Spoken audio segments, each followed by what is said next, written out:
5 de outubro de 2021, são 7 horas e 4 minutos. Nós estamos dando início à aula número 1 sobre o processo legislativo constitucional. E logo de cara, eu gostaria de dizer para vocês que nós estamos entrando aqui na segunda parte do nosso curso, porque agora nós vamos estudar o processo legislativo e as espécies legislativas. Naquela apostilinha que eu passei para vocês, né, eu tenho lá... Só um segundinho só, pessoal.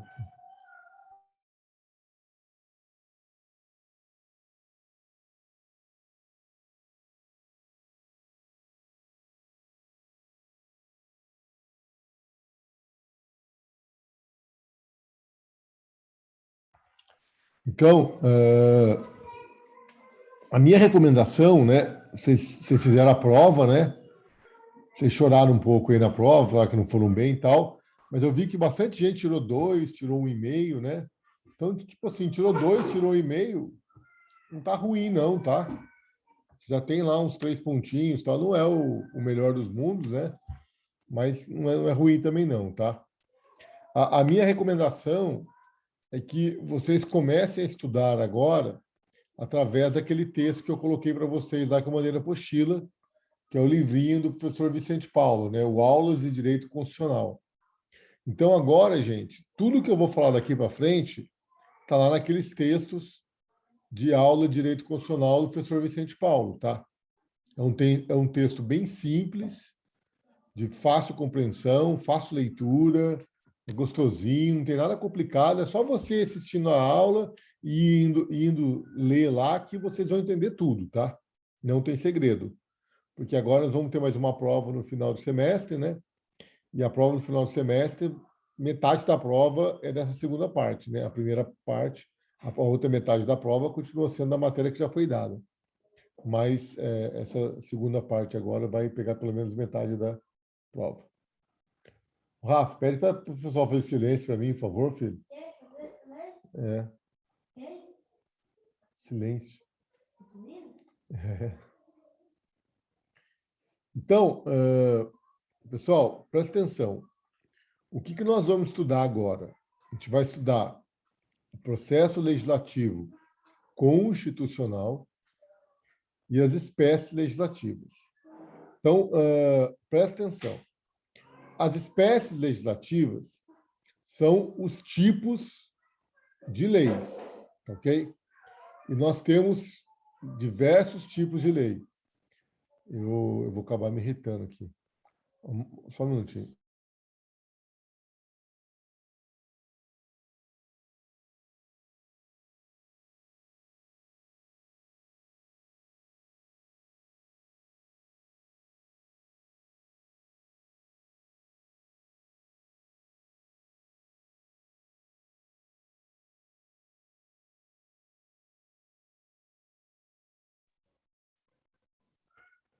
Só um segundo.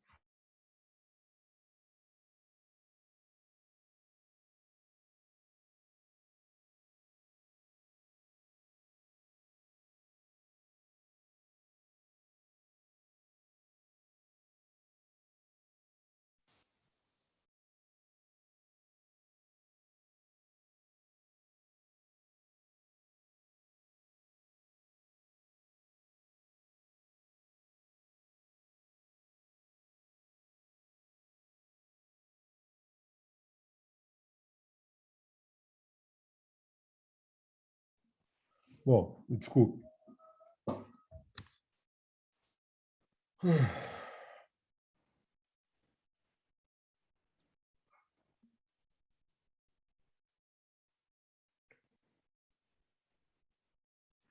Então, olha só. Presta atenção. Existem vários tipos de leis, todas previstas no ordenamento jurídico brasileiro, tá ok? Previstas onde? Na Constituição Federal.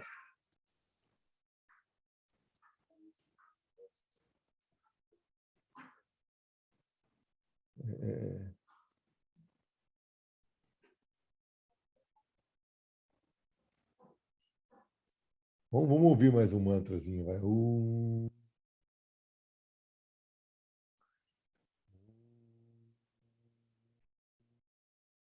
Né? Então vamos lá.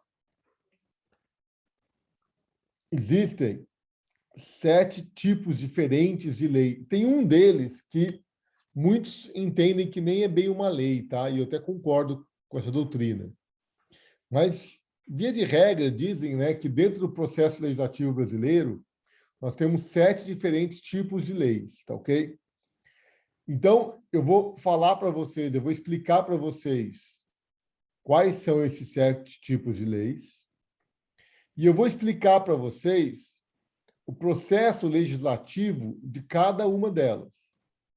Mas preste atenção, eu não vou explicar o processo legislativo nos pormenores, porque, gente, cada espécie, cada tipo de lei possui um processo legislativo específico.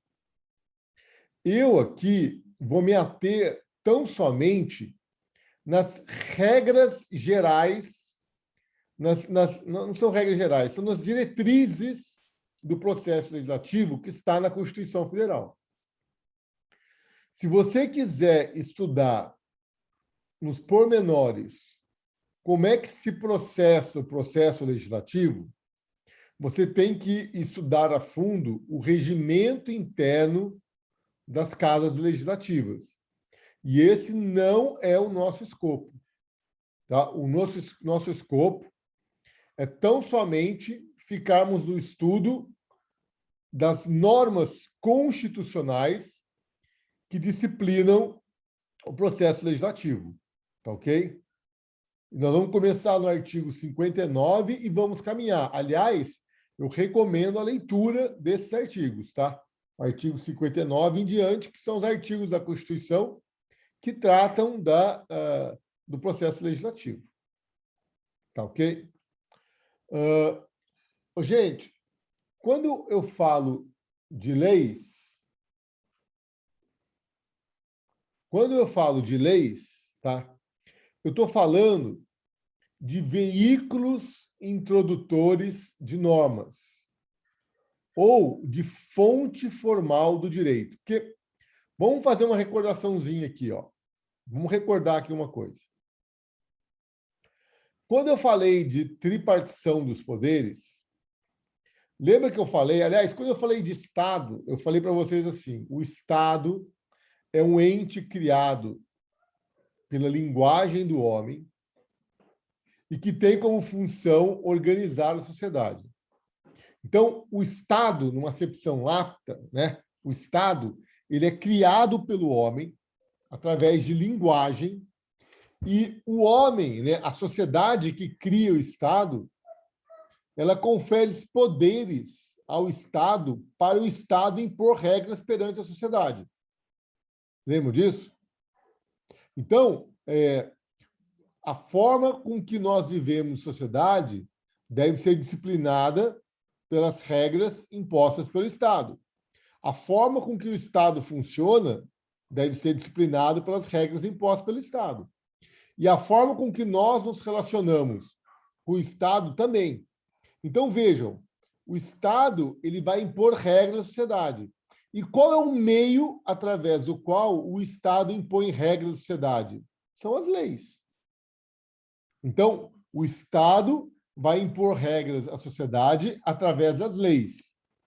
E as leis, e por que é assim?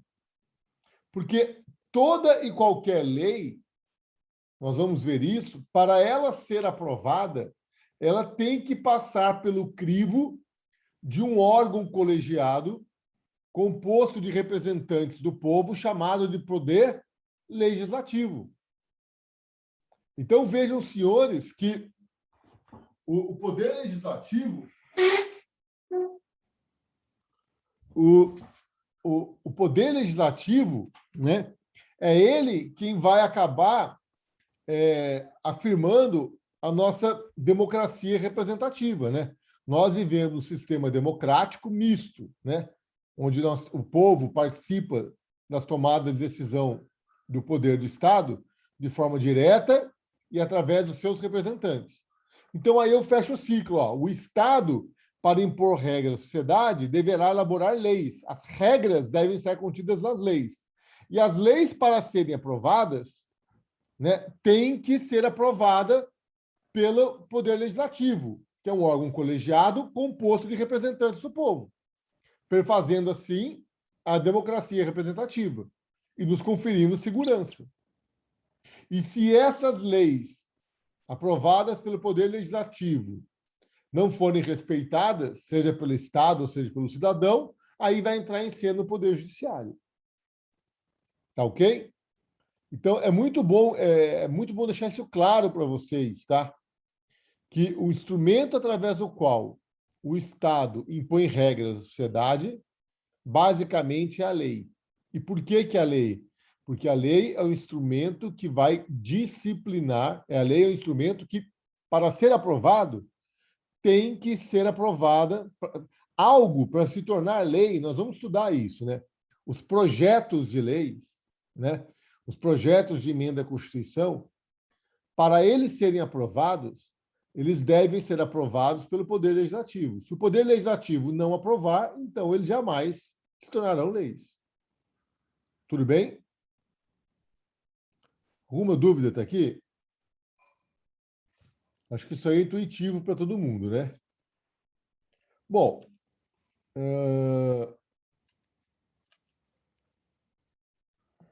só um segundinho, gente. Só um segundinho. Eu estou com problema aqui. Só um segundinho, por favor.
Pronto.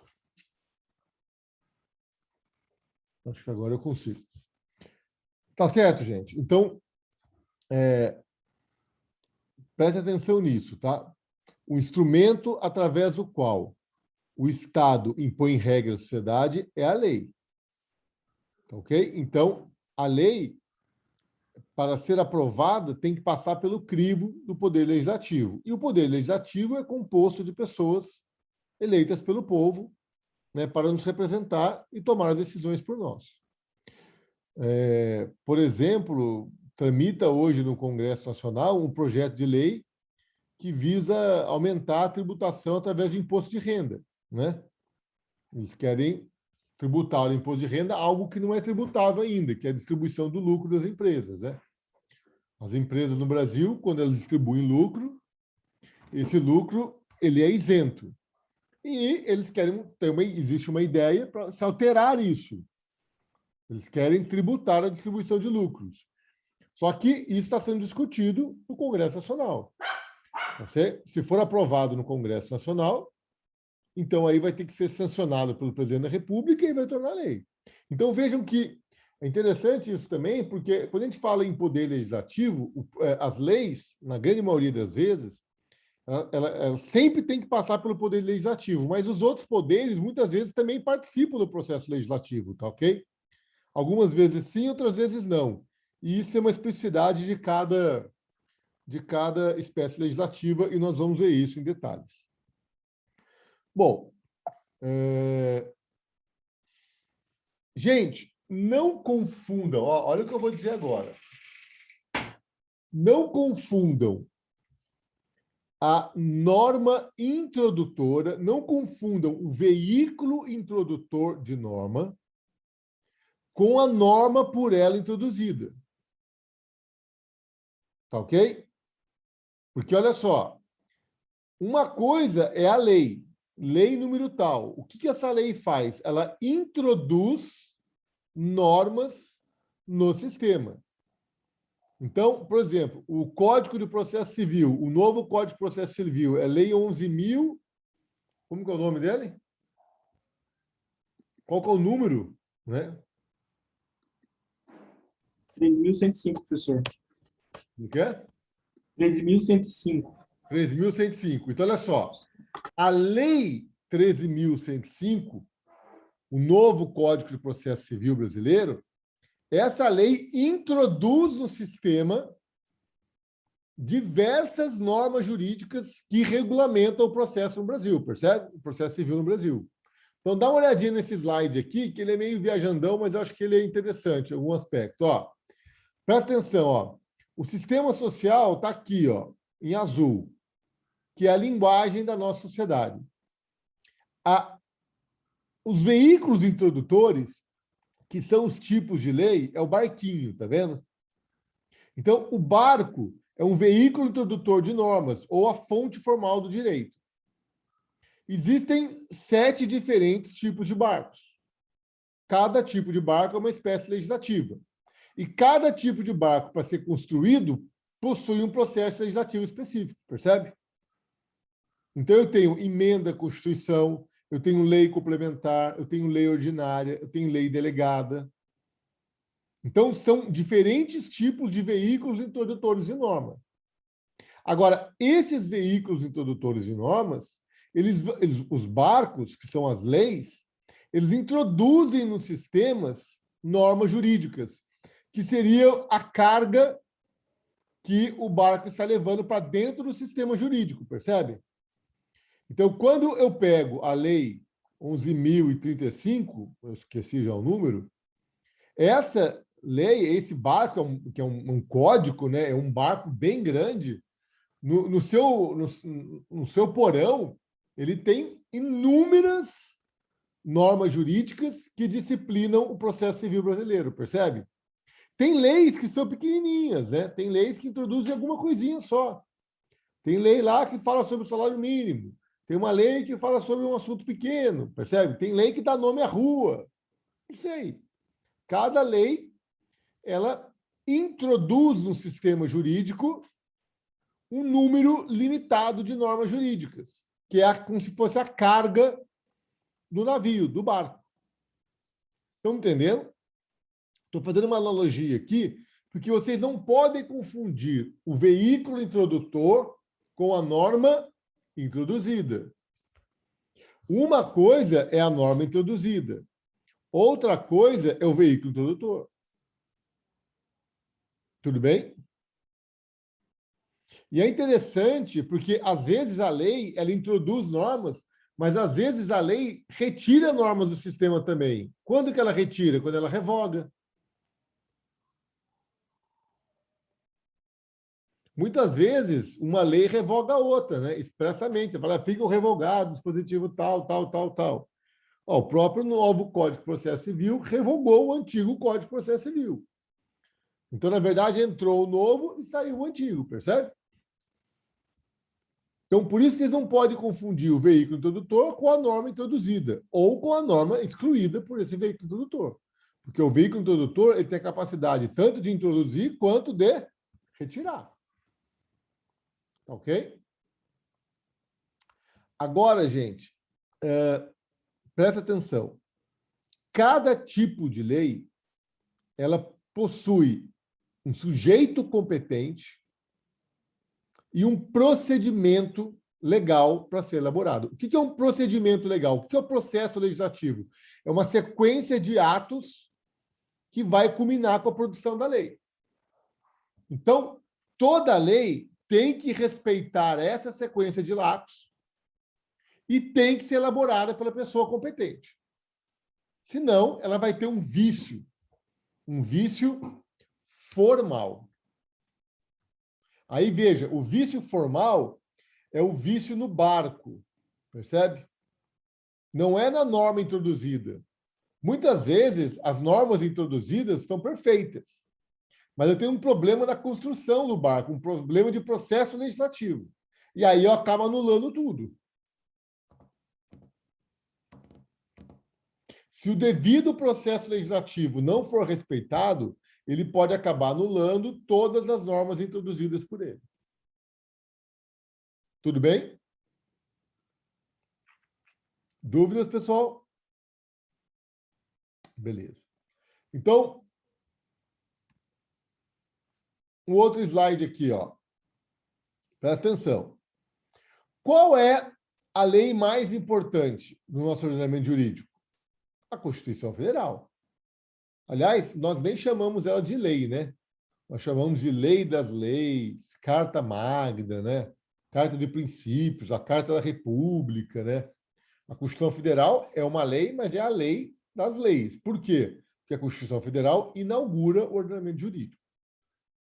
A Constituição Federal, ela vai prever os instrumentos normativos primários, que são os veículos introdutores de normas que eu estava me referindo a vocês. Quais são esses veículos introdutores de normas?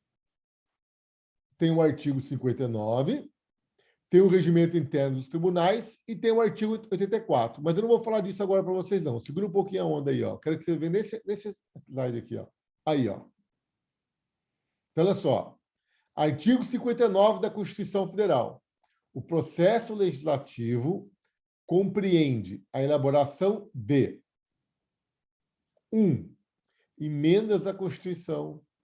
2. Leis complementares. 3. Leis ordinárias. 4. Leis delegadas. 5. Medida provisória. 6. Decretos legislativos.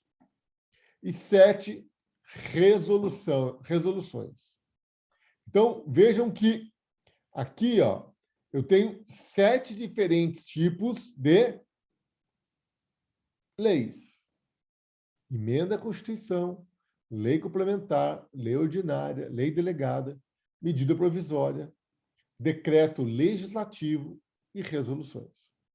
Desses 7 aqui, gente, a medida provisória é aquela que eu falei para vocês que parte da doutrina entende que não é uma lei propriamente dita.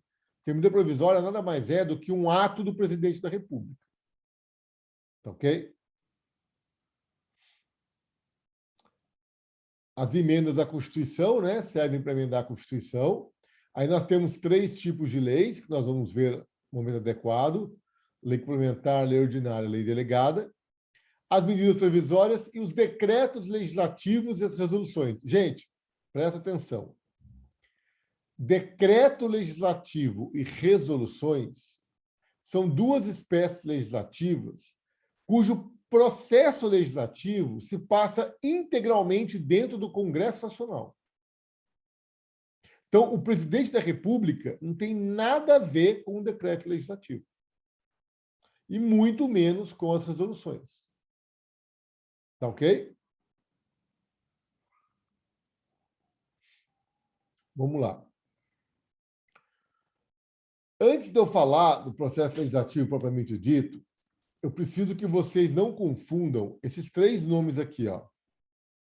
Decreto executivo, que é diferente de decreto legislativo, que é diferente de decreto-lei.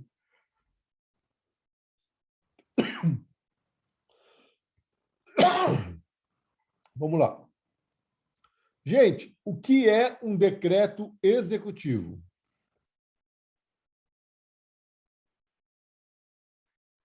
É o do presidente. Não só o do presidente, Thelma. É do presidente também. O decreto executivo é um ato do chefe do Poder Executivo. Então, pode ser do presidente da República, pode ser do governador do estado, pode ser do prefeito municipal, pode ser do reitor de uma universidade pública, pode ser do diretor de uma faculdade pública, pode ser do secretário da Receita Federal do Brasil. O decreto executivo é um ato do chefe do Poder Executivo. E aí, eu queria fazer uma pergunta para vocês, que é muito importante desde já. Quando o chefe do Poder Executivo edita um decreto executivo, por que ele faz isso? Porque ele vai administrar a coisa pública. A coisa pública, gente, ela é administrada através de decretos executivos. Então, como é que a reitora da Universidade de Taubaté faz para administrar a Universidade de Taubaté? Ela vai editando portarias. Como é que o diretor da Faculdade de Direito vai abrir um processo disciplinar para verificar se o aluno estava colando a prova dele? Ele vai baixar uma portaria. Então, portaria, instrução normativa, decreto, tudo isso são atos de administração pública. O prefeito municipal, como que ele administra a prefeitura, o município? Através de decretos, percebe? Ele vai editando decretos e os decretos eles vão causando, surtindo efeito na administração pública. Agora, a minha pergunta para vocês é o seguinte: nós, na qualidade de cidadãos, nós somos obrigados a obedecer um decreto executivo, um decreto emanado do chefe do Poder Executivo? Uai, de acordo sim, com a né? Constituição, sim. Depende de onde você... Ele não pode estar contrário à Constituição, né? Então, ele não pode estar contrário à Constituição. Então, o que Isso, diz a Constituição? Ninguém será obrigado Fazer a ou deixar de fazer fazer. ou deixar de fazer alguma coisa, senão por Não, força virtude de de lei. lei. Lembram-se? É o princípio da legalidade. Então, se ninguém é obrigado a fazer alguma coisa, a não ser por força de lei, pergunto novamente aos senhores: pode o decreto executivo nos obrigar a fazer alguma coisa? Sim. Ele é lei? Ele não é lei, mas ele tem força de lei. Quem disse para você? Não sei, já não sei mais. Cuidado. Pessoal, Porque o decreto executivo, Thelma, ele não passa pelo crivo do Poder Legislativo, hein? Lembra que eu falei para vocês? Ó, princípio da legalidade. O Estado, para impor regras à sociedade, deverá fazer através de leis. Porque, ao fazer através das leis, as leis têm que ser aprovadas pelo Poder Legislativo. O decreto executivo, ele não precisa ser aprovado pelo Poder Legislativo. O decreto executivo, ele é simplesmente expedido pelo chefe do Poder Executivo. O chefe do E Poder aí obedece quem quiser só? Então, Não. como assim? Então, calma. Vamos lá. A rigor, quem tem que obedecer o decreto executivo é a administração pública. Então, eu sou professor da Universidade de Taubaté. Se a magnífica reitora edita uma portaria dizendo que a partir de agora as aulas serão online, em tese eu tenho que respeitá-la, percebe? Se o prefeito do município de Taubaté edita um decreto dizendo que a prefeitura vai ter o seu funcionamento das 8 horas da manhã às 5 horas da tarde, então vai ser assim. O decreto executivo, como ele é emanado do chefe do Poder Executivo, ele tem, digamos assim, uma certa uma força de lei perante a administração pública. mas não perante o cidadão. Agora ficou claro. Estão entendendo? Não perante o cidadão. Tá? O funcionário público, é claro, gente, que o decreto não pode desrespeitar a lei, hein? Na verdade, o decreto, se ele for contrário à lei, ele é ilegal. Tá? Mas eu, na qualidade de funcionário público, eu tenho que respeitar o decreto executivo emanado do meu chefe. Mesmo Tudo bem? você sabendo que está errado, que é inconstitucional, você vai obedecer para depois questionar ele? Não. Se eu entender que ele é ilegal, aí eu posso questioná-lo judicialmente. A recomendação é essa, que seja questionado judicialmente. Tá? Porque se você for um administrador, se você for um funcionário público e você não respeitar um decreto, você pode se ver em perigo aí, em apuros, respeitando a hierarquia. Certo? Mas, muitas vezes, uma lei, para ela ser aprovada, ela precisa ser regulamentada por um decreto. Vou dar um exemplo para vocês, que eu gosto de dar lá no direito tributário. Ok? Vamos supor que tem uma lei municipal que imponha o pagamento de IPTU para todos os proprietários de imóveis urbanos do município. E lá pelas tantas, essa lei fala assim: ficam isentos do pagamento do IPTU as pessoas com mais de 70 anos de idade que forem proprietárias de um único imóvel no município. Então, olha só, a lei está dizendo que todos os proprietários de imóveis urbanos são obrigados a pagar IPTU. Mas, se o proprietário tiver mais de 70 anos e se ele for proprietário de um único imóvel, o que vai acontecer com ele? Ele vai ficar isento, ou seja, ele não precisa pagar o IPTU, entenderam? Bom, essa é a lei, e aí vamos supor que uma pessoa tenha 71 anos de idade, é proprietária de um único imóvel, ela tem direito à lei. Aliás, melhor, essa lei é publicada. Daí, imaginemos que eu seja o diretor de rendas imobiliárias da prefeitura. Aí eu olho para a lei e falo, nossa, olha só, os idosos proprietários de um único imóvel estão isentos. Como é que eu vou aplicar essa lei, gente? Eu vou cobrar de todo mundo? Cobrar o imposto deles. Eu cobro de todo mundo, quem reclamar eu devolvo? Como é que faz? Percebe?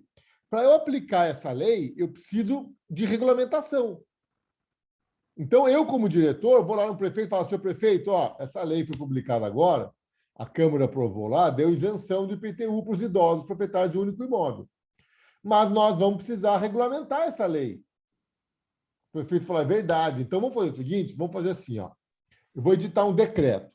Decreto. O que vai acontecer nesse decreto? Artigo 1º.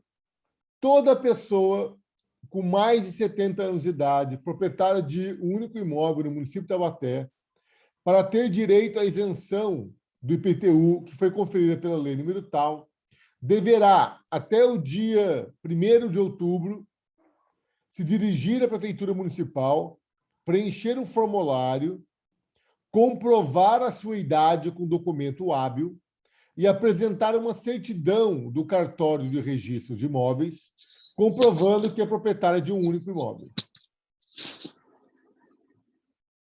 Perguntem aos senhores, esse decreto executivo, ele está ou não está obrigando o cidadão a fazer alguma coisa?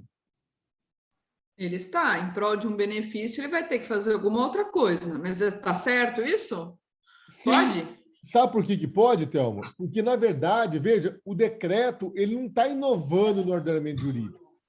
O decreto ele está apenas criando regras para que a prefeitura possa aplicar a lei. Porque como é que a prefeitura vai dizer se você tem ou não tem isenção do IPTU? Agora, a partir do momento que o decreto solicita que você preencha o formulário, você apresente um documento hábil comprovando a sua idade e o outro comprovando que você é proprietário de um único imóvel, então aí fica fácil a prefeitura não cobrar IPTU de você. Tá, mas e se a pessoa não sabe desse decreto de lei que saiu, paga o IPTU com 72 anos, ela tem direito a recorrer? Então, E a aí ela vai ter prefeitura tem que devolver? Então, daí ela teria que entrar com outro procedimento, entendeu? Comprovando a idade, comprovando que é proprietário de um único imóvel e pedindo de volta. Se a prefeitura vai devolver ou não é outro 500, mas é isso que ela tem que fazer. Percebe? Bom. Entenderam? O que eu quero mostrar para vocês é que o decreto executivo ele está sendo imposto ao cidadão, e o cidadão tem que respeitá-lo, mas veja, ele não está inovando no ordenamento jurídico. Ele não está criando uma exigência nova, ele está apenas criando um procedimento para regulamentar uma isenção que está prevista na lei. Agora, eu vou dar um outro exemplo para vocês. Aí chega na prefeitura lá uma senhora muito distinta, muito rica, né?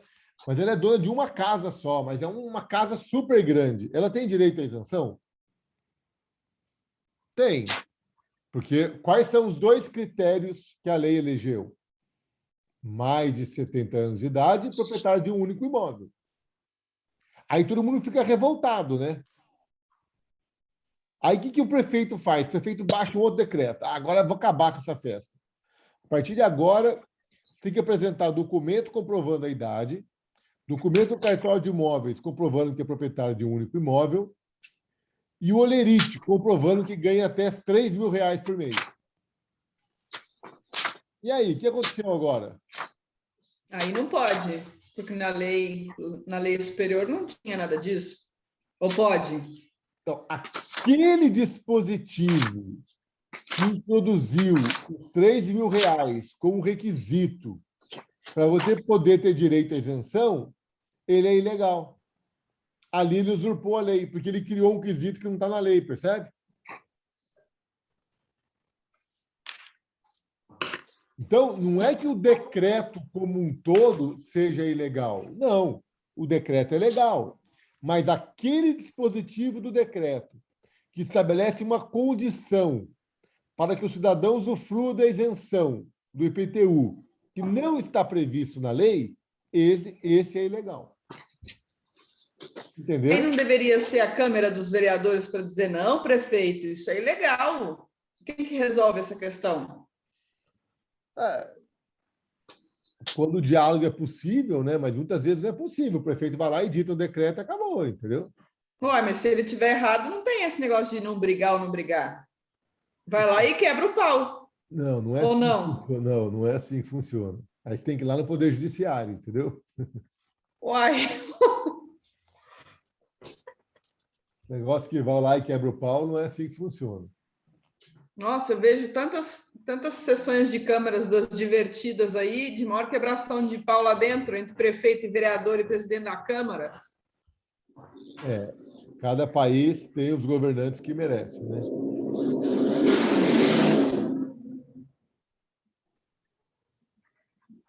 Não posso fazer nada, né? Tudo bem? Então, assim, presta atenção. O decreto executivo, em tese, ele não é lei. E como ele não é lei, em tese, ele não pode nos obrigar a fazer ou deixar de fazer alguma coisa. A não ser que o decreto esteja dando fiel cumprimento ao texto da lei. Aí ele pode. Aliás, gente, nessa pandemia, eu vi coisas que um decreto fez que são, assim, surpreendentes, né? Porque foram decretos que estabeleceram quarentenas, né? O comércio não pôde funcionar em função de um decreto, hein? Tudo bem que era um decreto sanitário, com previsão na lei, percebe? É uma outra exceção. A lei sanitária, ela diz que em caso de calamidade pública, em caso de risco para segurança, para saúde pública, os decretos podem restringir o exercício da atividade privada. E foi isso que aconteceu. Tudo bem? E olha, vou te falar, teve o respaldo do Poder Judiciário. O Poder Judiciário acabou dando respaldo para esses decretos aí que estabeleceram as quarentenas, né? Agora, o decreto que estabelece uma multa, daí eu tenho uma dúvida maior, entendeu? Aí esse eu não sei se cola. Porque esse está estabelecendo uma multa, né? Aí multa por meio de decreto já é demais, né?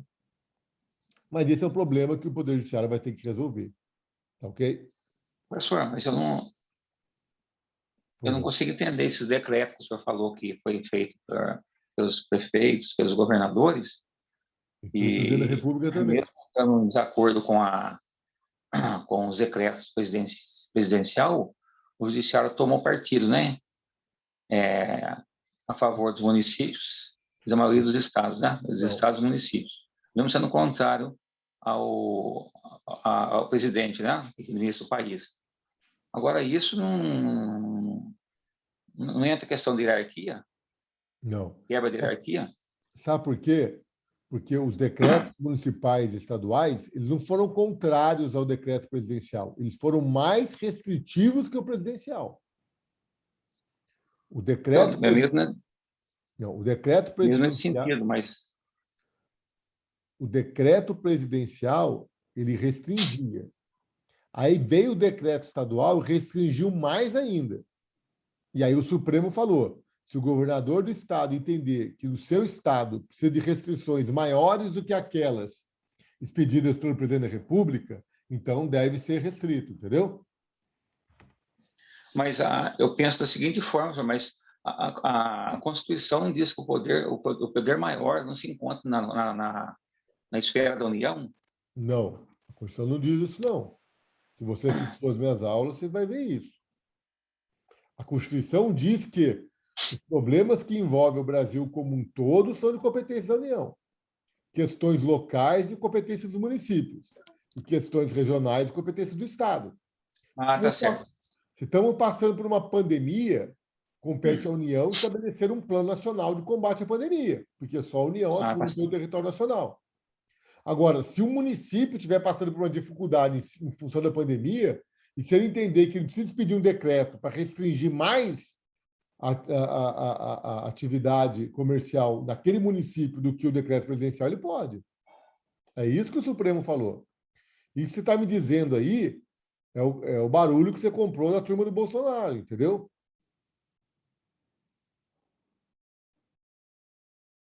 Sim, tá certo. Porque, na verdade, o que o Supremo... E eu não estou falando que esteja certo ou errado, tá? Porque muitas vezes, eu acho que muitos decretos municipais, estaduais aí restringiram demais, tá?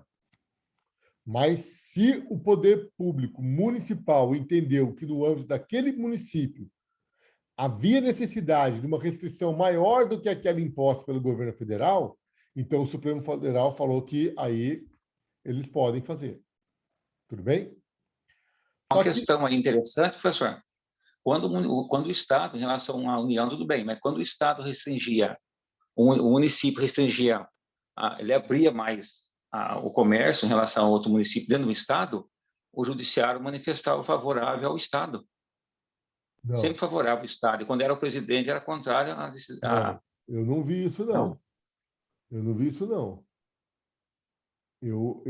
Tivemos o caso que na região nossa, por exemplo, o prefeito de São José dos Campos, ele quis liberar mais o comércio e entrou com o governador do estado, entrou com um pedido lá no judiciário e foi contrário ao prefeito. Ele não pode, porque quando o governador do estado entende que o estado todo precisa daquelas medidas restritivas, o prefeito não pode abrir. O prefeito pode fechar mais, mas abrir ele não pode. E os outros argumentos que rolou para São José dos Campos foram as cidades menores que dependiam de São José dos Campos na questão hospitalar, já que elas não tinham capacidade. Foi por isso que o Estado não quis que São José abrisse de novo. Entendeu, Walter? É uma questão muito complicada e uma questão sui generis. É verdade. Moreira César, Eugênio de Melo, todas essas cidades eram dependentes de São José dos Campos. É verdade, tem razão, é isso mesmo. Nesse sentido mesmo. Professor, então os municípios não têm autonomia plena, então? Mas quem tem autonomia plena? Autonomia, o fato de você ter autonomia já não é pleno. A plenitude está na soberania. Percebe? A plenitude. Cuiabá decidiu fechar o comércio e Cuiabá teve o apoio do judiciário. Enquanto São José queria abrir, Cuiabá falou, não, eu quero fechar, e ele conseguiu. Então, ele tinha autonomia. Araraquara também, né? Não existe autonomia plena, veja. Os municípios, eles cuidam da questão local. Se o prefeito do município entender que naquele município precisa fechar para conter a pandemia e ele estabelecer restrições, tá ok. O que ele não pode é abrir mais. Tá? Mas voltando aqui, senão a gente vai ficar nessa conversa aqui, não vamos evoluir. Presta atenção. Em tese, o decreto executivo ele não tem força para obrigar o cidadão a fazer ou deixar ele fazer alguma coisa. Em tese, quem tem essa força é a lei, tá ok? O decreto executivo ele tem força perante a administração pública. Agora, existem situações excepcionais que nós temos que obedecer os decretos, sim. Mas são quando os decretos vêm para dar fiel cumprimento ao texto da lei. Tá ok? Agora, o que é um decreto legislativo? Veja, já é outra coisa. Tá? O decreto legislativo é uma espécie de lei cujo processo legislativo se passa integralmente no âmbito do Congresso Nacional. Então, são matérias de competência exclusiva do Congresso Nacional. Então, vou dar um exemplo para vocês, tá? A Constituição Federal fala que os tratados internacionais celebrados pelo presidente da República devem ser referendados pelo Congresso Nacional. Então, o presidente da República ele viaja para um outro país, celebra um tratado internacional. Esse tratado internacional celebrado pelo presidente da República, ele tem que ser referendado pelo Congresso Nacional, ou seja, o Congresso Nacional tem que dar ok para ele. Como é que o Congresso Nacional faz para dar ok para um tratado internacional? Elabora um decreto legislativo. Por quê? Porque aqui é uma matéria de competência exclusiva do Congresso Nacional.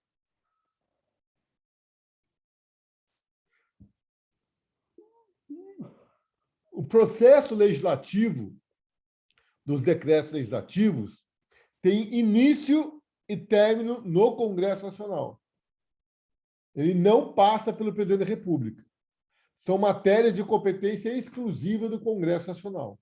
Tudo bem? Agora, e o decreto-lei, gente? O que é um decreto-lei? Alguém sabe me dizer? Um decreto tem força de lei? Como é que ele funciona?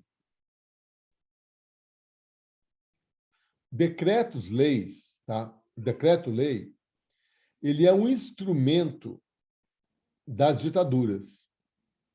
Então, nós tivemos, no século XX, 3 períodos ditatoriais no Brasil, né? 2 períodos com Getúlio Vargas e 1 período com os militares. Como é que tanto Getúlio Vargas quanto os militares faziam para governar o país durante as ditaduras? O presidente da República emitia um decreto que tinha força de lei. E aí é interessante porque a Constituição falava assim: se o decreto-lei não for apreciado pelo Congresso Nacional em 60 dias, ele é aprovado por decurso de prazo. Então, fica muito fácil governar assim, né? Eu sou presidente da República, eu baixo um decreto-lei que tem força de lei, todos têm que obedecer esse decreto e o Congresso Nacional tem 60 dias para apreciar. Se em 60 dias o Congresso Nacional não apreciar, ele está tacitamente aprovado. Aprovado por decurso de prazo. E se o Congresso estiver fechado? Não tem problema. Ele está aprovado. Percebe que é um instrumento da ditadura? Percebem a hipertrofia do poder executivo? Estão entendendo?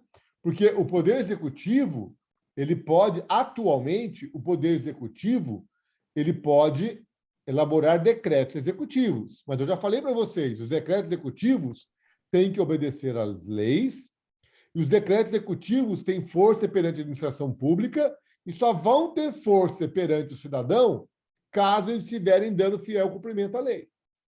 Agora, na época da ditadura, o presidente da República emitia um decreto-lei que vale como lei. Aliás, existem muitos decretos-leis que estão em vigor até hoje. Professor. Tem um super famoso, só um minutinho, que é o Código Penal. O Código Penal é um decreto-lei, expedido por Getúlio Vargas. Se não me engano, tá? E ele está em vigor até hoje. Agora, atualmente, é possível expedir um decreto-lei?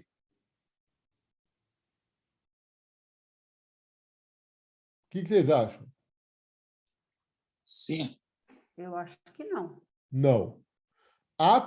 Isso é pegadinha de prova, hein?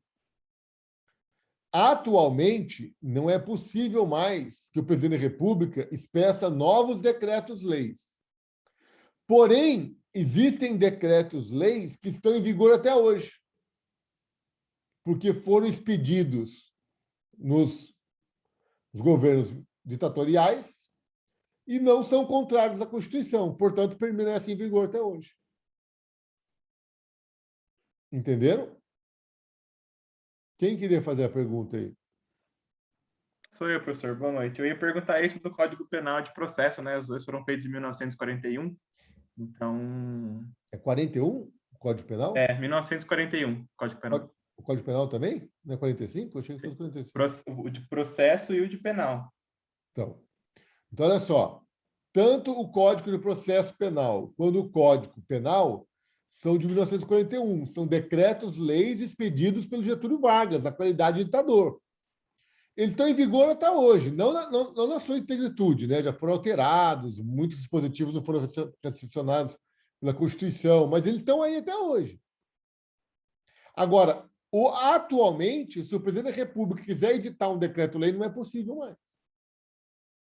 O que o presidente da República pode fazer hoje é editar uma medida provisória. Agora, se a medida provisória não for aprovada pelo Congresso Nacional em até 120 dias, ela perde a sua eficácia, tudo bem? Nós vamos ver lá na frente que as medidas provisórias têm uma certa semelhança com o decreto-lei, porque ele também é um ato do presidente da República que tem força de lei, digamos assim. Não toda aquela força de lei, tá? A medida provisória é um denorex. Ela não tem toda a força de lei, mas ela tem uma certa força de lei.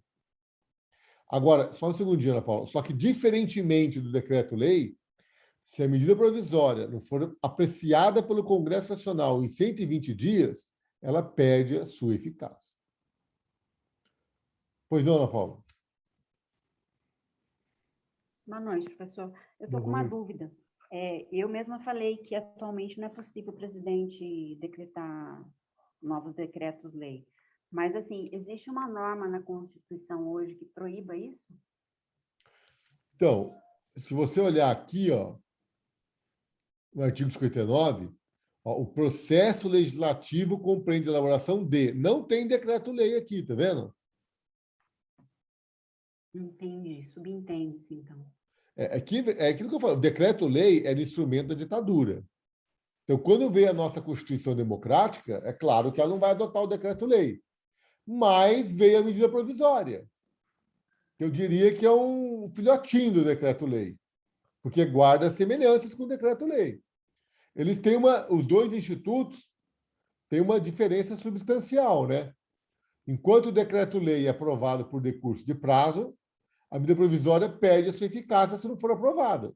aliás, se não for apreciada, várias medidas provisórias editadas pelo presidente da República perdem eficácia porque não chegam sequer a ser apreciadas pelo Congresso Nacional. Se fosse o decreto-lei, estariam aí até hoje. Entendeu a diferença, Ana Paula? Entendi, professor. Obrigada.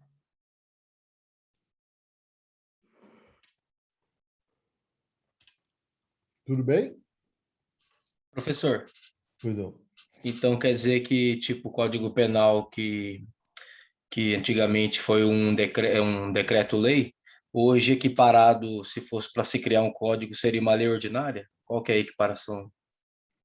Como que é? Desculpa, não entendi.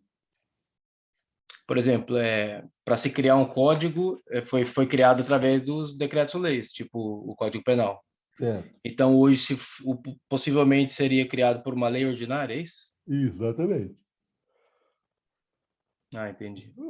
Hoje, se você quiser revogar o Código Penal e o Código de Processo Penal, você tem que elaborar uma lei ordinária.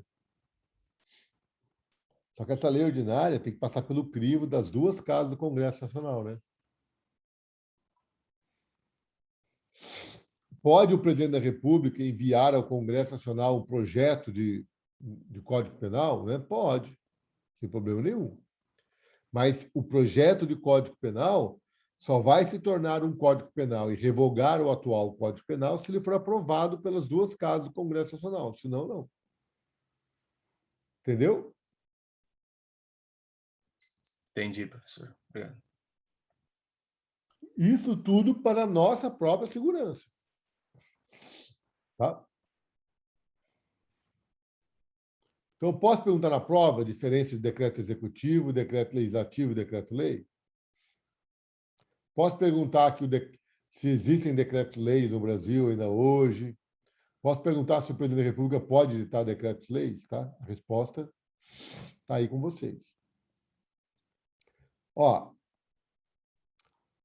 o processo legislativo, né, as vigas mestres do processo legislativo, ele está na Constituição Federal. Por isso que eu coloco o nome aqui, ó, Processo Legislativo Constitucional. Porque as principais diretrizes do processo legislativo estão todas no texto da Constituição. Agora, a Constituição Federal, ela se reporta à União. Mas tudo aquilo que a Constituição Federal se reportar à União em matéria de processo legislativo, eu vou aplicar aos estados e aos municípios, tudo bem? Pelo princípio da simetria. Repete para mim, professor.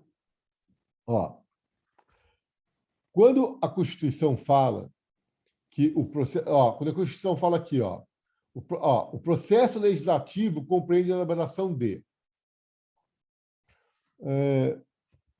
Ana Paula, pode ter medida provisória de governador do estado? Eu nunca ouvi falar, professor. Eu sempre ouvi falar do presidente. A Constituição Federal, ela só fala do presidente. E a Constituição Federal, ela regulamenta o processo legislativo da medida provisória no âmbito da União. Mas, se a Constituição do Estado prevê medida provisória, é perfeitamente possível que tenhamos uma medida provisória estadual. Por quê? Pelo princípio da simetria. E aí, o procedimento dessa medida provisória estadual tem que ser igual àquele previsto na Constituição, percebe? Entendeu? Entendi. Agora, existe uma substancial diferença entre o poder legislativo da União e os poderes legislativos dos estados e dos municípios. Qual é? Só o da União é bicameral, né? Somente o poder legislativo da União é bicameral. O Congresso Nacional é composto de duas casas, Câmara dos Deputados e Senado Federal. Todos os demais poderes legislativos do Brasil é composto de uma casa só. Então, vejam, esse princípio da simetria, ele se aplica, mas ele se aplica com reservas, tá? Porque muitas vezes vai ser impossível você cumprir o que está na Constituição nos estados e nos municípios. Por quê? Porque os poderes legislativos estaduais e municipais são unicamerais, enquanto que o poder legislativo da União ele é bicameral. Entendeu? Então, todas as constituições estaduais e todas as leis orgânicas municipais, elas podem adotar todas as espécies legislativas que estão na Constituição, e se assim o fizerem, o processo legislativo dessas espécies tem que obedecer às regras constitucionais, dentro do possível, tendo em vista que somente o poder legislativo da União é bicameral. Entenderam isso? Isso aí, gente, é o princípio da simetria.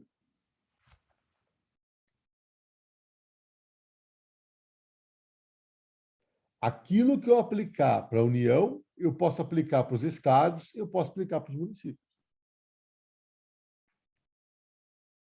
Agora, se eu quiser estudar a fundo o processo legislativo das leis, o que eu tenho que fazer? No âmbito da União, eu tenho que analisar detidamente o regimento interno do Congresso Nacional, o regimento interno da Câmara dos Deputados e o regimento interno do Senado Federal. Percebe? Se eu quiser entender a fundo como é que funciona, eu tenho que mergulhar no regimento interno. Se eu quiser entender a fundo como é que funciona a elaboração das leis estaduais, eu tenho que me aprofundar no regimento interno das Assembleias Legislativas Estaduais. E se eu quiser saber a fundo como é que funciona a elaboração das leis municipais, eu tenho que mergulhar no regimento interno das câmaras municipais. E eu não farei isso com os senhores. Eu ficarei apenas no altiplano constitucional. Afinal de contas, isso é um curso de direito constitucional.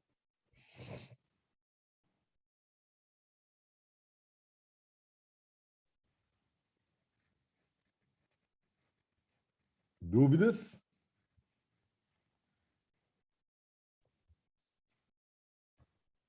Beleza. Vamos voltar agora nesse slide. Então, presta atenção, ó. Presta atenção. A Constituição Federal é a carta política que fundamenta a validade de todo o nosso ordenamento jurídico, ok? É a Constituição. Abaixo da Constituição, vem os instrumentos normativos primários. Quais são os instrumentos normativos primários? São aqueles que introduzem normas jurídicas primárias. São as espécies legislativas do artigo 59. São os regimentos internos dos tribunais. Tá? Os regimentos internos dos tribunais também têm força de lei e são elaborados pelos tribunais. Aliás, me perguntaram naquela aula de competência qual que é a diferença da competência do processo civil e da competência das normas. Lembra? Tem uma pergunta assim? Alguém perguntou isso para mim. E a competência comum para expedir questões processuais é o regimento interno dos tribunais. Eu não respondi na hora, depois passou batido. Então, olha só. Os veículos introdutores de normas primários são todos os tipos de leis que estão no artigo 59. São os regimentos internos dos tribunais. E aqui, gente, nós temos 2 decretos. Esses 2 decretos aqui, esses sim, nós podemos dizer, Thelma, que tem uma certa força de lei, que são os decretos previstos no artigo 84, inciso 6 da Constituição Federal, que o presidente da República pode expedir decreto para organizar a administração pública federal e extinguir funções e cargos públicos quando vagos. Então, aqui, o inciso 6 do artigo 84 é exceção à regra. São 2 decretos que podem, sim, inovar no ordenamento jurídico. Tudo bem? Agora, abaixo das leis, nós temos os decretos executivos. Está aqui, ó, atos emanados pelo chefe do Poder Executivo, que não são lei, pois não passam pelo crivo do Poder Legislativo e não podem inovar no ordenamento jurídico. Podem introduzir tão somente normas que visem conferir aplicabilidade às leis. Então, essa é a função primordial dos decretos executivos. Se você perguntar na prova sobre o decreto-lei, eu vou jogar esse inciso 84 aí, desse artigo 84, hein? Decreto-lei? Você falou, posso perguntar na prova se existe, se pode o presidente baixar decreto-lei? Aí você está dizendo para mim que pode. Não. Nesse caso. Não. Eu estou dizendo que, por força do artigo 84, inciso 6 da Constituição Federal, o presidente da República pode expedir decretos executivos que você poderia até entender que tem uma força de lei. Por quê? Porque esses decretos executivos previstos no inciso 6, eles vão inovar no ordenamento jurídico.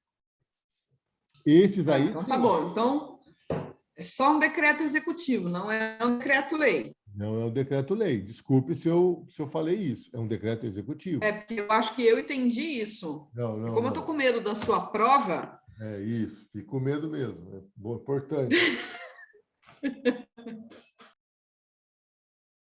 Você não pode ser paralisada pelo medo, né? A pessoa corajosa não é a pessoa que não sente medo, né? O corajoso é aquele que não se paralisa pelo medo, né? O medroso é aquele que se paralisa pelo medo, né?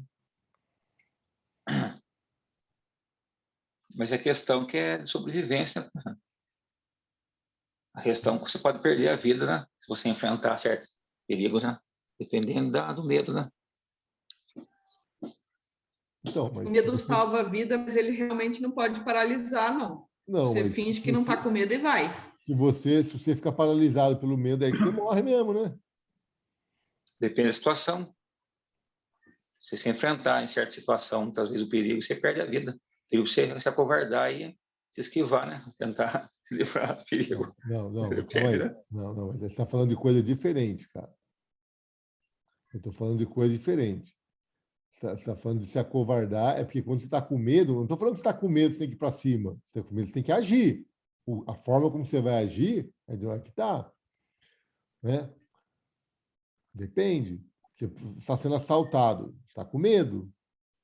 Você tem que agir. Às vezes você não tem que fazer nada. Mas isso é filosofia, né? Vamos deixar para lá.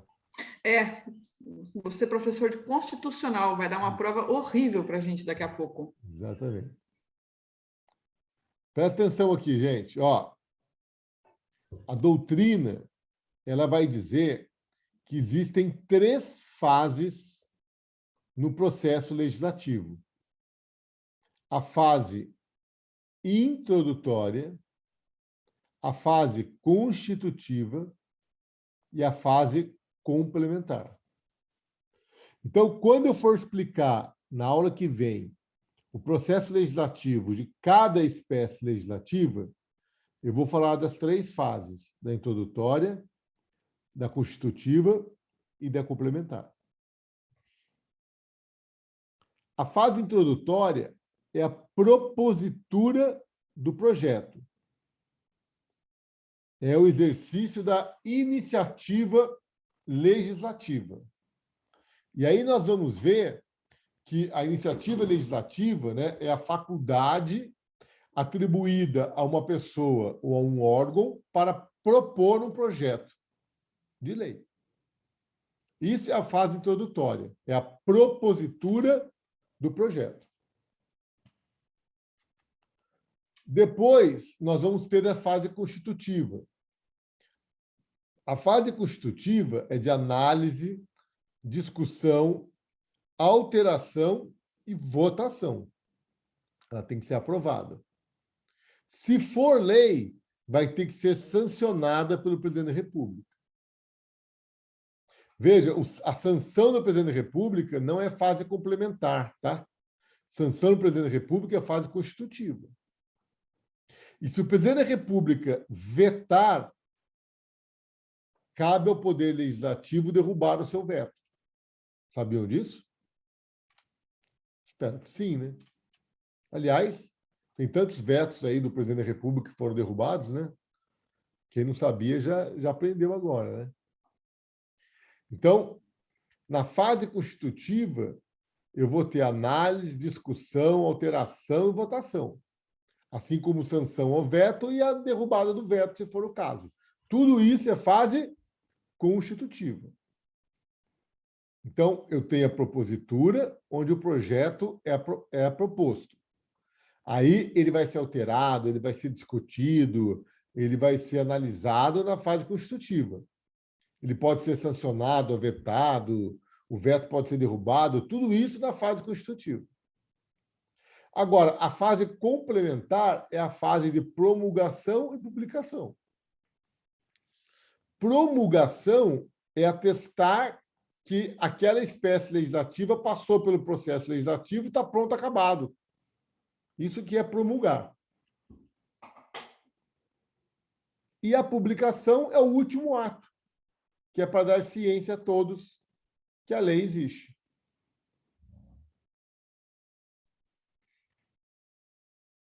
Tudo bem?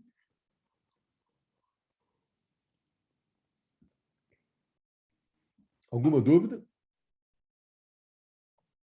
Então, quando eu falar das espécies legislativas, eu vou voltar nisso daqui, tá? Fase introdutória, fase constitutiva e fase complementar.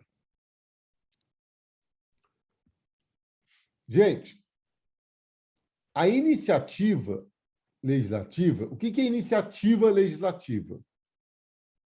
É o poder, ó, tá aqui a definição, ó.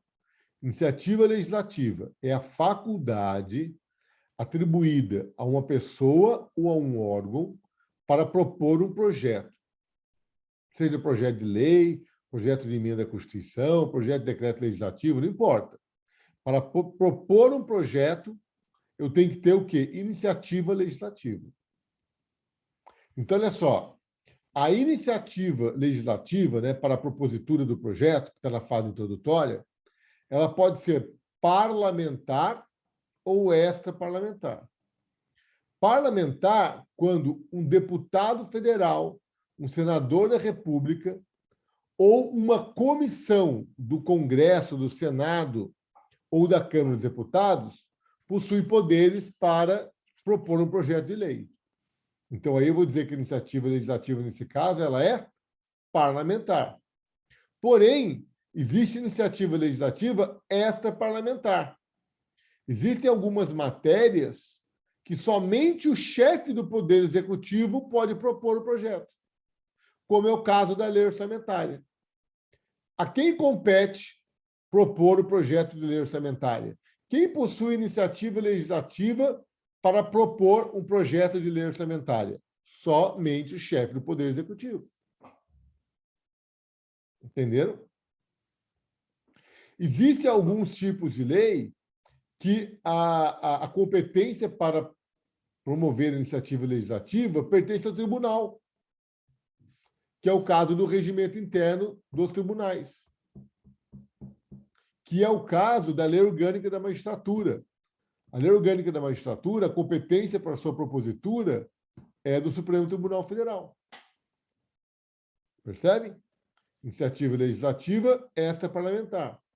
Existem alguns tipos de leis que a propositura, a iniciativa legislativa, é do Procurador-Geral da República. E até mesmo o cidadão, ou melhor, um grupo de cidadãos, eles também podem promover a iniciativa legislativa.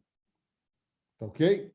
É a chamada iniciativa popular, que pode ser exercida mediante assinatura de 1% do eleitorado nacional, distribuído em pelo menos 5 estados, com não menos de 0,30% dos eleitores de cada um desses estados.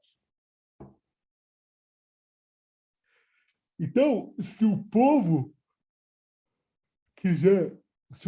quiser exercer a sua iniciativa popular, se ele quiser propor um projeto de lei, ele pode. Mas tem que ter, pelo menos, a manifestação de 1% do eleitorado. Em 5 estados, com não menos de 0,3% em cada um desses estados. Isso aqui pode ser feito de forma eletrônica, gente. Né? Porque antigamente passava uma lista mesmo, que você assinava, né? Eu já assinei. Punha o nome, o CPF, RG e assinava. Agora, isso pode ser feito de forma eletrônica, tá? Houve uma discussão aí para ver se isso era possível ou não, mas eu acho que eu vejo que agora não tem mais como não ser mais possível, né? Tudo bem? Dúvidas? Agora, presta atenção aqui, ó. A rigor, a iniciativa geral de matérias diversas e indeterminadas pertence ao presidente da República, a um deputado, um senador ou uma comissão do Congresso Nacional e a iniciativa popular. Essa aqui é a regra geral. O presidente da República, qualquer membro do Congresso Nacional ou iniciativa popular, ela pode propor um projeto de lei. Agora, determinadas matérias, a iniciativa popular é reservada a uma pessoa. Por exemplo, o presidente da República, ele tem uma série de matérias que só ele pode propor o projeto de lei. Então, lá no artigo 61. A Lei Orgânica da Magistratura é competência exclusiva de propositura do Supremo Tribunal Federal. E a lei que cria e extingue cargos e serviços do Ministério Público, ela vai ser proposta pelo Procurador-Geral da República, percebe? Então, via de regra, o presidente da República, qualquer deputado, senador, comissão do Congresso Nacional ou cidadão, por meio de iniciativa popular, pode propor projeto de lei. Agora, tem algumas matérias que são reservadas a algumas pessoas. Tem alguns projetos de leis que versam matérias cuja iniciativa popular, iniciativa legislativa, ela é reservada ao presidente da República, ao Supremo Tribunal Federal ou ao Procurador-Geral da República. E temos até mesmo uma iniciativa concorrente, onde concorre o presidente da República e o Procurador-Geral da República, que é o caso da Lei de Organização do Ministério Público. Então, a Lei Orgânica da Magistratura, quem detém iniciativa legislativa é o Supremo Tribunal Federal. Mas a Lei Orgânica do Ministério Público, a competência para exercer a iniciativa legislativa, ela é concorrente entre o Procurador-Geral da República e o Presidente da República. Entenderam? Gente, estudem a iniciativa legislativa, tá? Peguem lá o texto que eu passei para vocês e dêem uma estudada em iniciativa legislativa. Isso aqui costuma causar problema para vocês na prova. Tá legal? A rigor, a iniciativa ela é livre. Presidente da República, deputado, senador, comissão do Congresso, cidadão, pode propor projeto de lei. Mas tem alguns tipos de leis que a iniciativa legislativa ela é reservada a uma pessoa. E tem um caso em que ela é concorrente, que compete tanto ao presidente da República quanto ao Procurador-Geral da República, que é o caso da Lei Orgânica do Ministério Público. Tudo bem? Alguma dúvida até aqui? Então, ó, semana que vem nós não teremos aula, não é isso? Semana que vem é dia de Nossa Senhora, não é assim? Então, eu pediria a vocês que lessem o artigo lá da Constituição Federal, de 59 para frente. Dê uma lida nesse artigo aí. Tá ok? E comecem a ler o texto do professor Vicente Paulo, para vocês já irem se familiarizando com o assunto. Porque quando eu voltar na aula que vem, eu já vou falar da emenda à Constituição, lei complementar, já vou entrar nas espécies legislativas e vou explicar o processo legislativo de cada espécie. Tá ok? Mas vocês têm que estudar junto comigo, pessoal. Não deixe para depois. Não deixe para a última hora, que na última hora vai ser muita coisa, hein? Tem mais de 100 páginas para vocês lerem aí. Já vou estudando agora, já começa a ler agora, vai acompanhando a aula agora, assiste a aula de novo. Eu vou subir a aula no YouTube agora, tá? Ainda hoje. Então, fiquem atentos a isso. Não deixe essa matéria para estudar em cima da hora, porque isso não é difícil, mas é muita coisa. Se deixa para cima da hora, vocês estão nervosos, com pressa em cima da hora, aí é aí que dá grosópia. Tudo bem? Tudo bem. Muito obrigado, pessoal. Uma boa semana a todos aí.